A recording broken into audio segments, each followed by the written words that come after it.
Miércoles 17 de agosto, qué placer que esté con nosotros en la emisión de la tarde de su noticiero Hechos. Les saluda Armando Godoy y a continuación nuestros titulares.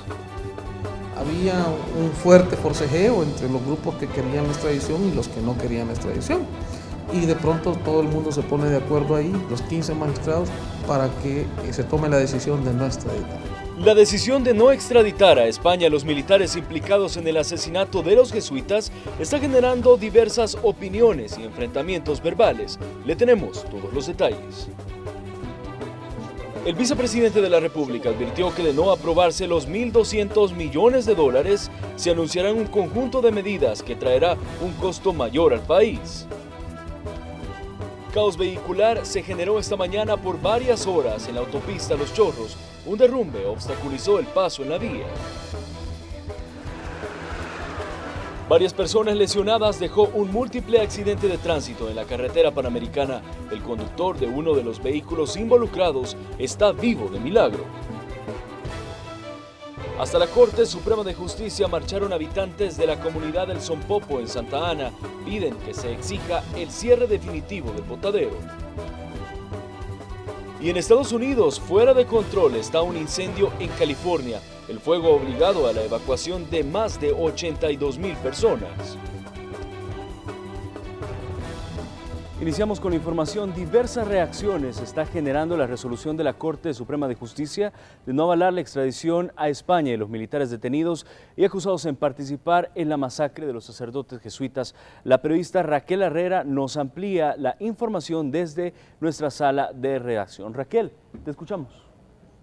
Muy buenas tardes para ti, Armando, y para toda la audiencia de Hechos del Mediodía. Los primeros en reaccionar a esta resolución de la Corte Suprema de Justicia que no avaló la extradición de uno de los militares involucrados en el homicidio de estos sacerdotes jesuitas fueron las autoridades de la Universidad Centroamericana José Simeón Cañas y el vicepresidente de la República. A continuación, parte de un informe que hemos preparado. No hay espacio para la impunidad, dicen estos sacerdotes jesuitas al hablar de la reciente resolución de la Corte Suprema de Justicia que no avaló la solicitud de extradición a España del coronel Guillermo Benavides, uno de los 17 militares involucrados en la masacre de los religiosos. La resolución ha generado controversia de aquellos que están a favor y de quienes están en contra. La Corte en pleno, después de un minucioso y exhaustivo análisis, ha tomado la decisión oportuna y coherente. Nos parece que eso es muy grave, que un vicepresidente de la República siga abonando y permitiendo que en el país haya impunidad. El director del Instituto de Derechos Humanos de la UCA critica que la resolución de la Corte en pleno solo favorezca a los altos mandos. Hay 4 personas y tratan primero el caso de Benavides, porque es coronel. En cambio, los soldaditos hasta el jueves, que esperen un poco. Parece que elige el más importante para favorecerlo primero y después a los menos importantes, que son los soldaditos. La verdad que a mí me da vergüenza ese modo de actuar de la Corte Suprema. La resolución no desestima el proceso que se sigue en España contra los militares ni las implicaciones que el caso tiene en El Salvador. El coronel Benavides fue condenado a 30 años de prisión en 1991 y absuelto tras la entrada en vigencia de la ley de amnistía. Porque lo importante es conocer cuáles son los argumentos jurídicos que la Corte Suprema da para negar la extradición en el caso del coronel Benavides. Que el hecho de que no se haya aprobado la extradición del coronel Benavides significa que el caso en la Audiencia Nacional Española está cerrado. No. La resolución de la Corte también trae al debate que los autores intelectuales de la muerte de 8 personas el 16 de noviembre de 1989 en la Universidad José Simeón Cañas aún permanecen en libertad. Porque son los autores intelectuales, 8 de los cuales están en el país y 1 en Estados Unidos, los que no han sido ni siquiera detenidos. José María Tojeira se une a la crítica que los altos mandos no han sido llevados ante la justicia. Parece que el gran problema son los soldaditos.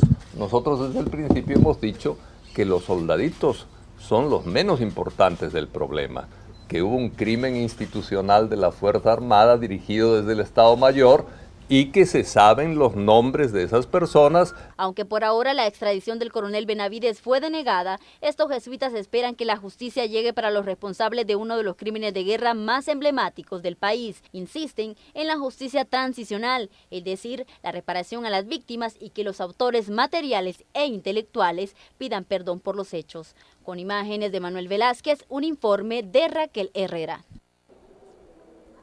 Recientemente falta que la Corte Suprema de Justicia dé su resolución en cuanto a 3 militares más que se encuentran detenidos y de los cuales se ha solicitado que sean extraditados hacia España. Tenemos una reciente derogación de la ley de amnistía, habrá que esperar qué resulta de este caso y de otros crímenes de guerra ocurridos durante el conflicto armado. Con esta información retorno a los estudios principales. Muy buenas tardes. Gracias, Raquel, muy buenas tardes. Los abogados de los 4 militares detenidos llegaron a la Corte Suprema de Justicia y hablaron sobre la decisión de los magistrados y lo que ahora procederá tras ser notificados. El periodista Raúl Hernández se encuentra en el lugar y nos tiene todos los detalles en el siguiente enlace. Raúl, te vemos y te escuchamos. Buenas tardes. Así es, buenas tardes. Los abogados defensores de los militares que están señalados de participar en los asesinatos de los padres jesuitas se hicieron presentes este día en la Corte Suprema de Justicia y que en las últimas horas Corte en Plena decidió no extraditar a los militares a este país europeo. Hablamos con uno de los abogados y esto fue lo que se le informó este día durante su visita a la Corte Suprema. No procede la extradición. Esa es una decisión general tomada. Ahora, el problema viene con los efectos, porque cada uno de los magistrados va a tener que concurrir con su voto a esta gran decisión, que no es, ya está tomada, pero hay que discutir para el día de mañana. Está programada otra sesión de Corte Plena para discutir los efectos que en cada uno de ellos va a tener. Nosotros en este punto disentimos con esto y hacemos un llamado a la Corte Suprema de Justicia que 4 personas están detenidas, que la detención en la que se encuentran tenía por finalidad la extradición de ellos hacia el Reino de España, que según resolución unánime del día de ayer se denegó esa extradición y que por lo tanto ya no tiene ninguna razón de ser que sigan en detención, porque esa finalidad pues simplemente ya se resolvió que no es posible. En la Asamblea Legislativa, los diputados también han reaccionado ante la decisión de la Corte Suprema de Justicia. La mayoría apoyan esta decisión. Únicamente se ha planteado en este momento el no a la extradición propiamente tal, pero se va a estudiar el caso individual de cada uno de ellos y va a haber una resolución consecuente, por supuesto, que ya no hay extradición. Esto lo que nos confirma es que eso nunca debió estar en la mesa de discusión por las resoluciones de la sala y el doble juzgamiento más otra serie de factores que ya estaban en el medio. Si es para los que ya había, los tribunales nuestros habían establecido la culpabilidad, no digamos para los que se presupone que son actores intelectuales y que nuestra justicia, nuestros tribunales no lo establecieron así. Esto es otro paso, pero repito, ¿a quién vamos a atender? ¿La resolución de nuestros tribunales o los tribunales extranjeros? Esta es la información que les tenemos a esta hora de la tarde para los amigos televidentes. Noticiero Hechos lo estaremos ampliando en la emisión estelar de las 8 de la noche. Pasen buenas tardes. Gracias, muy buenas tardes, Raúl. Uno de los magistrados de la Corte Suprema de Justicia nos explicó sobre el exhaustivo análisis que realizaron los 15 magistrados del órgano judicial. Como podrá advertirse, no es una decisión ideologizada, una decisión sin fundamentos, una decisión inventada, no, es decir, la decisión está, y como podrá verse en su momento cuando se termine de redactar la resolución tiene fundamento y tiene razón, tiene sentido el orden como se ha llevado a cabo. Seguimos hablando sobre este tema. El periodista Néstor Hernández nos tiene información sobre el proceso de liberación de los militares que finalmente no serán extraditados ya a España. El director de la Policía Nacional Civil ha hablado al respecto. Adelante, Néstor, te escuchamos. Gracias, Armando. Buenas tardes. Informarte que tuvimos la oportunidad de abordar al director de la Policía Nacional Civil, Howard Cotto, quien ha dicho al respecto del caso de los militares que eran requeridos por la justicia española y que la Corte Suprema de Justicia de El Salvador ha decidido que no van a ser extraditados a este país. Escuchemos a continuación cuáles son los detalles que hacen falta para su liberación. No, bueno, yo no las he recibido, me imagino que llegarán, ¿no? Eventualmente van a llegar, ya sobre esa parte es difícil que yo establezca criterios porque es una parte que ya no nos corresponde y nosotros en eso somos respetuosos. Ahora, entiendo que la Corte Suprema hará la notificación al juez y el juez a nosotros si no disponen de otra cosa. Yo realmente es un ámbito en el cual no me gusta pronunciarme porque no es el que me corresponde, pero independientemente de quién sea, sí hay una orden de autoridad competente para ello, que en este caso lo más seguro es que será la jueza primero de paz, entiendo, pues los pondremos en libertad, ¿verdad? Una vez las recibamos, hasta ahorita no las hemos recibido y nosotros respetamos la decisión y los tiempos. Ya lo escuchaban, únicamente falta la carta para poder proceder a la liberación de los militares y también en información de la propia corporación policial. Este día 32 elementos fueron galardonados por parte de las autoridades por su buen desempeño en el año 2015-2016. Esto como parte de los 24 años que cumple la Policía Nacional Civil de su fundación. Este es mi informe, vuelvo con esto hasta el estudio. Néstor, gracias, buenas tardes. En más, una zona considerada peligrosa por ser punto de asalto en la 75 Avenida Norte en San Salvador. Anoche, un hombre fue asesinado pese a haber entregado su teléfono celular a los delincuentes. Fue el robo de un celular lo que generó que le causara la muerte, pero... Walter Jonathan Calero caminaba por la acera de la 75 Avenida Norte de San Salvador junto con un familiar, cuando varios sujetos lo interceptaron y le robaron su teléfono celular. Posteriormente, y sin mediar palabras, le dispararon 2 veces en la cabeza. La persona fallecida venía con otra persona y es en ese momento que es interceptada por 2 sujetos. Estos 2 sujetos le piden el celular y la víctima lo entrega. Al momento de la entrega del celular le ejecutan disparos de arma de fuego en la cabeza sin mediar palabra y huyen del sector. La víctima tenía 29 años y vivía cerca del lugar donde fue asesinado. Luego del crimen y tras una alerta al sistema 911, la Policía Nacional Civil montó un operativo con una unidad táctica del sistema de emergencias y lograron capturar a los presuntos criminales. Organizamos una búsqueda aquí en la zona cercana, activamos a las secciones tácticas del 911 y pues logramos detener a cuatro sujetos, a 4 individuos, pues 2 de los cuales hasta el momento, y todavía hay un proceso de investigación, pero sí apuntan a que ellos fueron los hechores materiales de la muerte de esta persona. Gracias a la denuncia de la población se logró dar con el paradero de los presuntos autores del crimen, quienes serán puestos a la orden de la justicia para que paguen por el delito, por lo que la Policía Nacional Civil reiteró el llamado a la población a colaborar con las autoridades para que la delincuencia no quede impune. La policía, si no es con la colaboración de la ciudadanía, para nosotros el trabajo se nos complica un poco. En este momento, pues las personas nos colaboraron, hubo información y eso hizo que nosotros pues lográramos efectivamente la captura hasta el momento de lo que se señala como los hechores materiales. Con imágenes de José Delgado, este es un reporte de Víctor Mengíbar. Bueno, más adelante le vamos a tener información sobre un grupo que fue detenido, obviamente, en un operativo policial.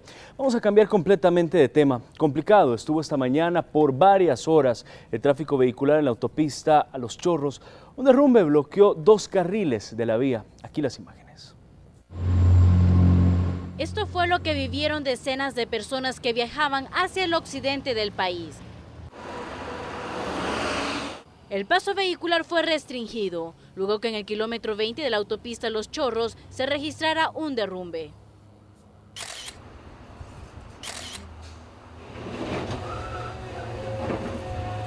Lo que generó largas filas de vehículos que se extendió por kilómetros. Llegamos tarde a nuestras labores y también a otras actividades que tenemos pendientes en nuestra agenda diaria, ¿verdad? Pero son cosas que pueden suceder lastimosamente. Sí afecta porque uno todos los días baja por acá para ir a trabajar y en el horario, y también lo que más molesta o aflige es el peligro. Está afectando bastante porque, imagínense, tenemos que ir a los trabajos y es muy tarde, la pérdida de tiempo y el peligro también que causa. Las piedras sobre el pavimento y la poca iluminación ocasionó que un motociclista se accidentara. A las 4:30 que pasé ya estaba invadido todo. Ese tramo de la carretera es considerado como uno de los puntos más vulnerables, según las autoridades, quienes han instalado mallas para disminuir el impacto de los derrumbes. Pero, ¿qué ocasionó esta situación? La carretera pasa en medio de dos montañas y y un río a un lado. Pero la montaña que está a un lado es de un material relativamente inestable, aunque es piedra, pero las características de la roca, entonces esta no es una configuración monolítica, entonces eso genera algunas inestabilidades. Ya está dentro de los planos del Ministerio de Obras Públicas realizar trabajos de mitigación en la zona. Una obra de mitigación la cual ya está en diseño, ya tiene aproximadamente un mes de habérsele dado orden de inicio al diseñador, para prevenir futuros problemas que puedan haber en este lugar. Por ahora, el derrumbe no representó mayores inconvenientes para los empleados del MOB. En menos de 2 horas retiraron las piedras que se encontraban sobre el pavimento. Trabajos que hicieron que la arteria se volviera más complicada para los automovilistas. Con imágenes de Juan Castellanos, este es un informe de Marcela Rivera. Bueno, para ampliar la información, hacemos un contacto ahorita con Gerardo Borges. Él se encuentra en la autopista Los Chorros para ver cómo se encuentra el panorama. Gerardo, muy buenas tardes. Hola Armando, muy buenas tardes. Como tú ya lo mencionabas, nos encontramos en la carretera Los Chorros. Venimos en el sentido que conduce ya de Los Chorros hacia Santa Tecla. Logramos constatar de que ya no hay inconvenientes en la zona, el tráfico está bastante fluido, sin complicaciones a esta hora de la tarde, Armando, en los dos carriles, ya sea hacia Los Chorros o el carril de ascenso de Los Chorros hacia Santa Tecla, sin complicaciones. Gerardo, ¿has constatado si todavía hay presencia de la Policía Nacional Civil en la zona? ¿Hay presencia de la Policía Nacional Civil en la zona? En efecto, ¿hay ahí todavía? No, Armando, no hay presencia policial en la zona todavía, ya no hay presencia policial. Perfecto, Gerardo. Bueno, vemos que está bastante fluido para toda la gente que viene desde Santa Tecla, bajando Los Chorros, dirigiéndose hasta el occidente del país, y también viceversa, para toda la gente que viene desde Huachapán, Sonsonate, Lourdes y sube por la carretera Los Chorros a incorporarse a Santa Tecla. Sin duda, un buen panorama, Gerardo. Definitivamente, Armando, un buen panorama en lo que es transitar por estas arterias a esta hora de la tarde, que exactamente son la 1:48, sin complicaciones. Eso sí, tomar en cuenta que hay pronósticos de lluvia en horas de la tarde, para que lo tomen en cuenta, secar su paraguas, capa o salir abrigados. Pueden ver en las imágenes, está un poco nublado, Armando. ¿Qué ruta vas a continuar ahí, Gerardo? Seguimos, ahorita nos incorporamos ya a la cuarta calle Poniente, que es la que algunos conocen como carretera panamericana. Ya estamos en el centro de Santa Tecla, Armando. Ok, al parecer también está bastante fluido. Vamos a esperar a ver cómo se encuentra el tráfico más adelante. Me imagino que igual ha de estar bastante fluido. Definitivamente, Armando, puedes ver sin complicaciones. Estamos conduciéndonos a una velocidad de 45 kilómetros por hora, sin complicaciones, hay buses detenidos, pero no generan ningún tráfico vehicular. Perfecto, enhorabuena. Agradecido, Gerardo, por tu reporte. Gracias a ustedes, feliz tarde. Buenas tardes.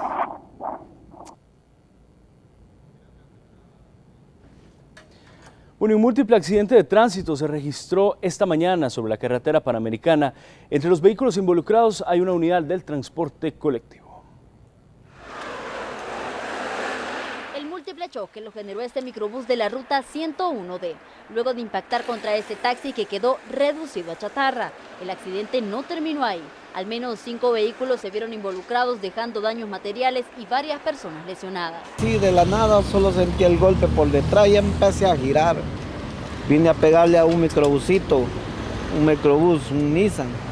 Cuando le pegué, allí fue donde que empecé a reaccionar, porque el mismo golpe me aturdió. Pero yo fui el sorteado. A mí fue que me empezó con tos y casi se me sube arriba. Ya, si hubiera traído pasajeros atrás, los mata. Les sabría decir porque como le digo, yo solo sentí el impacto. Ya no sé si desperfecto mecánico o venía peleando bien. El hecho se registró sobre el kilómetro 66 de la carretera panamericana a la altura de la salida de Antiguo Cuscatlán. Según las autoridades, el motorista de la unidad de transporte colectivo intentó huir, pero fue capturado unos 300 metros más adelante. ¿Y resultó algún pasajero lesionado en su costa? No, nadie. Gracias a Dios nadie, bueno. Los datos rojos año con año los dejan los accidentes de tránsito. En lo que va de este 2016 se registran centenares de fallecidos y lesionados en percances viales. Con imágenes de Manuel Velázquez, un informe de Raquel Herrera. Bueno, ya se lo adelantamos hace unos minutos, en diversos sectores de la capital fueron detenidos en varios operativos pandilleros. El periodista Antonio Valladares nos tiene información al respecto. Antonio, te vemos y te escuchamos. Muy buenas tardes. Muy buenas tardes, Armando, un gusto saludarte, al igual que nuestros amigos que se informan a través de Noticiero Hechos. Gracias por estar ahí. Nosotros, como pueden observar, nos encontramos en las instalaciones de la División Central de Investigaciones de la Policía Nacional Civil, donde este día han realizado 2 presentaciones. La primera consistió en 7 sujetos que están siendo acusados de presuntamente pertenecer a un grupo delincuencial y de hacer pues actos ilícitos. En este caso, pues ellos extorsionaban a empresarios del transporte público. Se presume que uno de ellos incluso era empleado de una de las rutas a las cuales ellos pues estaban extorsionando. Para más detalles, escuchemos a continuación lo que dijo el oficial encargado de este caso. Escuchemos. Cabe mencionar que se procedió a la detención de Fernando Alexander Pérez Panameño, Brian Antonio Ramírez Mendoza, Marvin Josué Pineda Gómez. Este joven es un cobrador de la ruta 304. Carlos Efraín Solórzano Turcios, René Alberto Pérez Umaña, el palabrero de la estructura, Nelson Antonio Melara Montano y Miguel Ángel Pinera Escobar. Solicitamos el apoyo siempre a los señores transportistas que nos brinden toda la información necesaria para poder denunciar a estas personas y proceder a la detención. Las investigaciones se iniciaron hace meses y gracias a la colaboración de los diferentes departamentos de la Policía Nacional Civil se lograron las capturas. De igual manera les mencionábamos que fueron 2 presentaciones. La segunda consiste en un sujeto identificado como Wilber Adonai Enríquez, con el alias de El Negro. ¿Quién es él? Él es uno de los 300 más buscados y está siendo acusado por la Policía Nacional Civil de participar en el paro a nivel nacional de las unidades del transporte colectivo. Veamos a continuación más detalles respecto a esta captura. El sujeto participó en el paro que se dio en el transporte colectivo a nivel nacional, donde se repartieron panfletos y otras acciones que cumplen con los requisitos de actos de terrorismo, que era prófugo desde el 27 de agosto del año 2015. Intentamos hablar con el acusado Wilber Adonai, sin embargo, él decidió guardar silencio, solo nos mencionó que meses atrás pues él trabajaba en el Hospital Bluni, que tiene toda la documentación para poderlo certificar. Nosotros, por el momento, hasta acá llegamos con este reporte. En la siguiente emisión de Noticiero Hechos le estaremos presentando un reporte completo. Con esto retornamos la señal al set principal. Muy buenas tardes. Perfecto, gracias Antonio, muy buenas tardes. Permítanos hacer una pequeña pausa comercial. Pero antes, le comentamos, habitantes de la comunidad del Sonpopo de Santa Ana esperan que la Corte Suprema de Justicia ordene el cierre de un botadero que está afectando la salud. Los detalles, al regresar.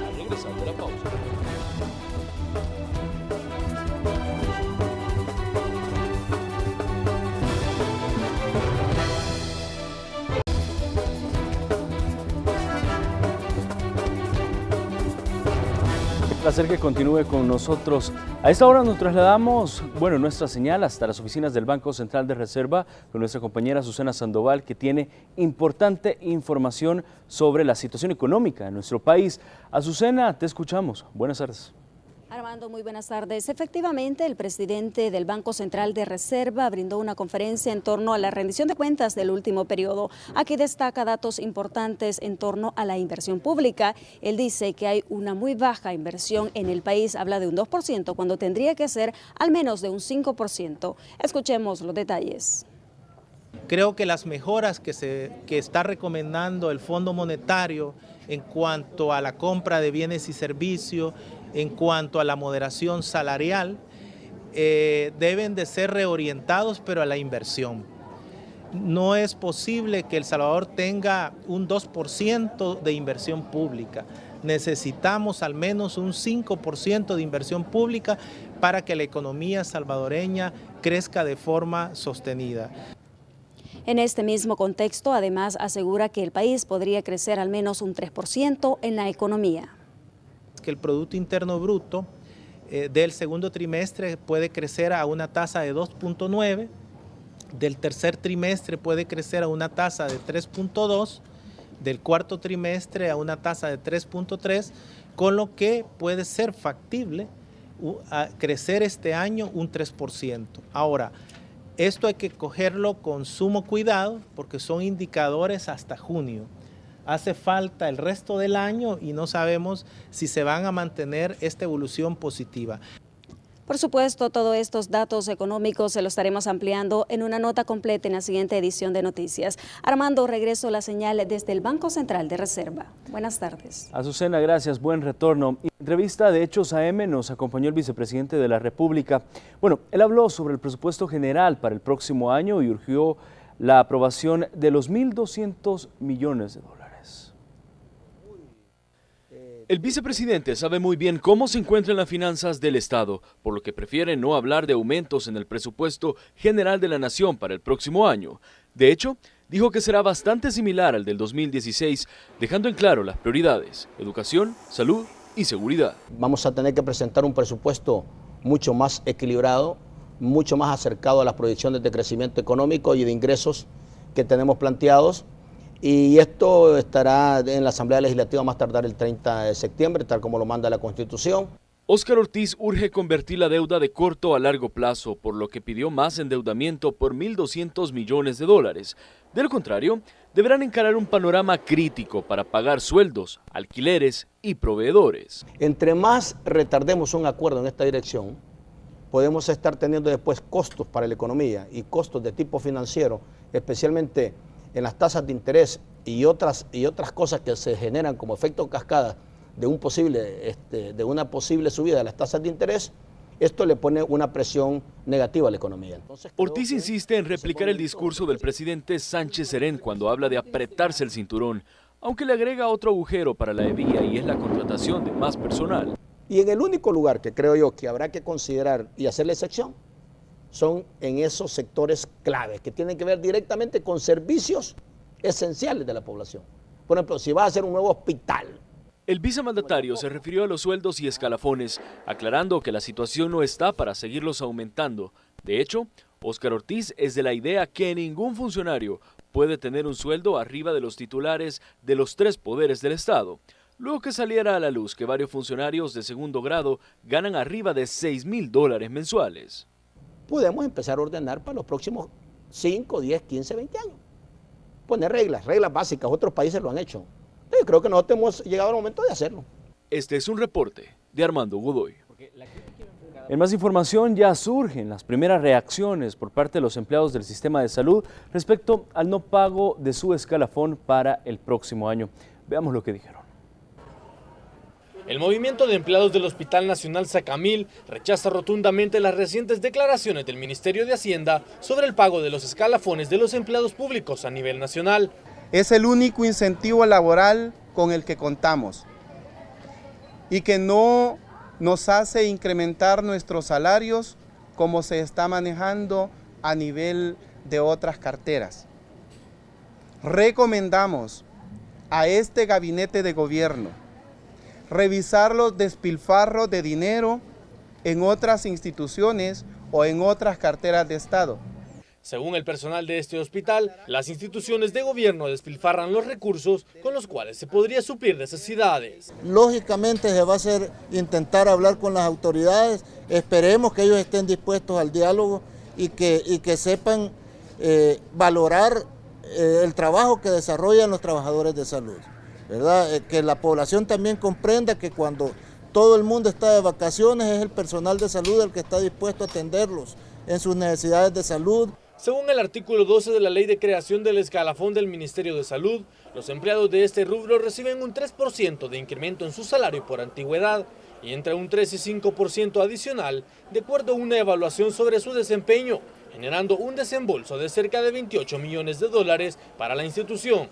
Para los empleados, sus salarios no son muy elevados y por ello piden que se respete la ley. Consideramos que es injusto lo que nos quieren hacer, porque aquí hay compañeros, hay personas profesionales que tienen un sueldo ni siquiera los $300 y nosotros los que tenemos, o sea, ya más un tiempo, por ejemplo, sabemos que es lo único que tenemos pues cada año. Nosotros no tenemos bonificaciones, nosotros no tenemos bonos, no tenemos canasta básica, no tenemos nada.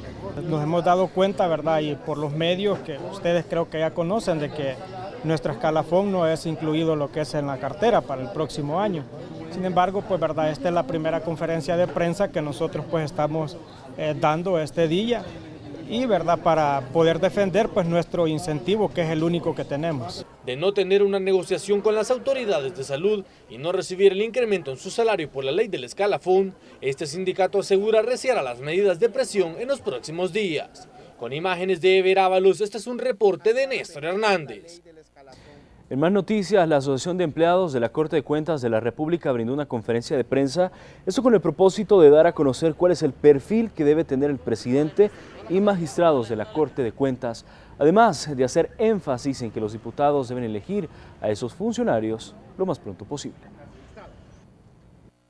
La ciudadanía debe de conocer desde la entrega de los atestados de los aspirantes a titulares hasta la discusión, pasando por las entrevistas y las otras fases del proceso para la elección. La Asamblea Legislativa tiene que acreditar, tiene que demostrar y debe de ser comprobable que las personas que elige como presidente y magistrado deben de tener las mejores, deben de ser los más idóneos. Bueno, y habitantes de varias comunidades del municipio de Santa Ana, afectados por un botadero de basura, marcharon hasta la Corte Suprema de Justicia. Veamos cuáles son sus demandas. Habitantes de la comunidad del Sonpopo, jurisdicción del municipio de Santa Ana, demandaron nuevamente el cierre definitivo de lo que consideran botadero de basura a cielo abierto en la zona cercana a su comunidad, utilizada por municipalidades del occidente del país desde hace varios años. Queremos que este día sea el cierre total. Son medidas cautelares, aunque nosotros siempre entre el amparo pedimos el cierre definitivo. Por eso pensamos que a la sala le tiembla la mano para dictaminar este cierre definitivo o quizás debe algunos favores. Por eso no lo hace. ¿Qué municipios son los que llegan a depositar basura ahí? Bueno, son 12. Podría mencionarles a Bastián Salitrío, El Congo, Santa Ana, Texitepeque y otros más. Marcharon sobre la Alameda Juan Pablo II en San Salvador, desde el Parque Centenario hasta la Corte Suprema de Justicia, en el centro de gobierno. Piden a los magistrados medidas más drásticas contra el relleno sanitario o botadero de basura. Aseguran que las enfermedades entre los habitantes se han incrementado y lo atribuyen al depósito de basura. El cierre definitivo del mal llamado relleno sanitario. Estamos hablando de contaminación directa a lo que es el agua, los mantos acuíferos, el aire y lo que es el suelo. Aparte de que nosotros pues tenemos ya las pruebas donde el alcalde de Santa Ana manifiesta de que en dicho botadero se están haciendo depósitos lo que es basura bioinfecciosa proveniente del Hospital San Juan. Y por eso nosotros presentamos el escrito ante la sala para que esta basura ya no se esté depositando en este botadero sin tener ningún control. La Corte Suprema de Justicia en mayo de este año únicamente admitió la demanda y ordenó medidas cautelares en la que obligan a las autoridades a restringir la clase de basura que se deposita en ese relleno, entre otras disposiciones, mientras haya una resolución definitiva. Con imágenes de Enrique López, un reporte de Luis Alberto López. Data Red, haga negocios. De la continuidad nos ocupamos nosotros. Presenta. El presidente de CEPI y representantes de la Fundación del Instituto Técnico de Exalumnos Salesianos firmaron un convenio de cooperación, esto para generar mejores oportunidades para los jóvenes. La periodista Marcela Rivera nos tiene detalles de este importante evento en el siguiente contacto. Marcela, ¿cómo estás? Buenas tardes.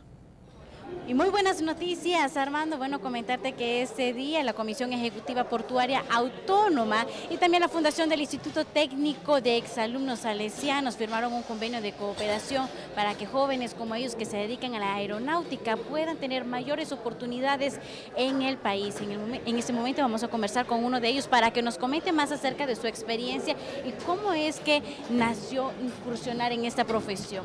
Muy buenas tardes. Solo si nos podrías comentar cómo nació la idea de explorar la aeronáutica. Principalmente desde pequeño uno empieza a ver videos sobre la aeronáutica y también uno se pone a pensar de cómo sería explorar ese nuevo mundo. Entonces el año pasado vino un open house que realizó ITEXAL y me gustó la idea de poder estudiar aeronáutica aquí. ¿Ves más oportunidades actualmente en el país? Sí, ahorita hay bastantes oportunidades de trabajo en Aeroman y no solamente en Aeroman porque uno estudiando aquí ya puede después especializarse en una universidad para estudiar en otros países. ¿Tú vas a continuar especializando? Si Dios me lo permite, sí. ¿En qué año estás? Estoy en primer año. Faltan 2 más. 2 años. Sí. ¿Ya sabes qué vas a hacer en estos próximos 2 años? ¿Ya vas a comenzar a trabajar? Sí, dentro de 2 años estaría terminando aquí mis estudios y después buscaría una oportunidad de empleo en Aeroman y mientras eso estar estudiando ya en la Universidad Don Bosco. Muchísimas gracias y bueno compañeros, justamente lo que busca este convenio, pero escuchemos más detalles con el presidente de CEPA. Este proyecto está diseñado para llevar a cabo las acciones de colaboración e intercambio de información que permitan el desarrollo de capacitación, adiestramiento y especialización para jóvenes graduados del ITEXAL en diferentes áreas técnicas operativas de las empresas de CEPA, para que posteriormente puedan tener la oportunidad de ser candidatos a desempeñar un puesto de trabajo según las necesidades y requerimientos de CEPA. Y bueno, Armando, la aeronáutica no es la única apuesta, sino también el bachillerato vocacional en turismo del mar. Y bueno, esta es parte de la información que te tengo, compañero. Muy buenas tardes. Gracias, DataRed, haga negocios. Gracias, Marcela. Muy buenas tardes. Bueno, a continuación conozcamos más sobre las condiciones del clima para las próximas horas. Nos enlazamos del otro lado del set con Linda. Linda, buenas tardes. Así es, Armando, muy importante y muy buenas tardes conocer sobre la condición climática del territorio, sobre todo porque esos días hemos estado presenciando lluvias, en especial en horas de la tarde, noche y madrugada. Y les cuento que para este día el cielo se presentará de poco a medio nublado. En horas de la tarde y noche también se tendrán chubascos y tormentas eléctricas de aisladas a dispersas, estas de moderada a ocasionalmente fuerte intensidad, especialmente en la zona occidente, norte y central del país. Además, se prevén ráfagas de viento antes de esas tormentas. El ambiente, eso sí, estará muy cálido durante el día y relativamente fresco por la madrugada. Podemos ver también ahorita en pantalla las diferentes zonas en donde hay presencia de lluvias o podrá haber presencia de lluvias en el territorio. Ahorita lo más importante es que usted identifique su zona de vivienda y por supuesto si en ese lugar pues hay posibilidad de lluvias, pero también es importante que conozca la temperatura que va a estar cerca pues de su lugar. Empezamos con la zona central. En San Salvador una temperatura máxima de 30 grados centígrados y una mínima de 20 grados centígrados. Importante tomar en cuenta que en las 3 zonas se espera probabilidad de lluvia, es decir, hay probabilidad de lluvias.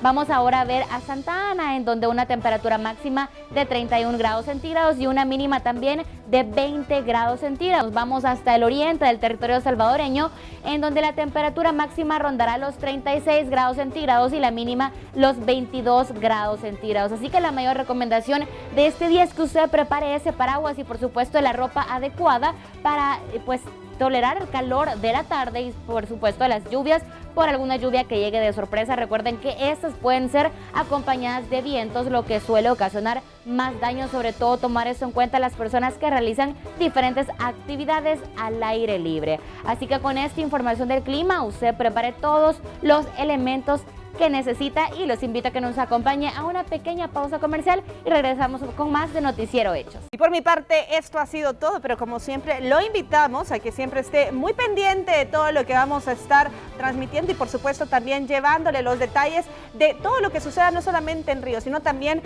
a nivel nacional e internacional en el fútbol y otros deportes. Bueno, mañana juega el Dragón. Mañana juega Club Deportivo Dragón y obviamente usted también lo va a poder ver a través de la pantalla de Canal 12, así que también la previa se la traemos mañana. Los beneficios de ver Canal 12. Los beneficios y no solamente eso, hay muchos otros más. Perfecto, gracias Zuli. Gracias a usted por informarse con nosotros. Recuerde la siguiente emisión en Facebook a las 4 de la tarde. Bendiciones. Bendiciones.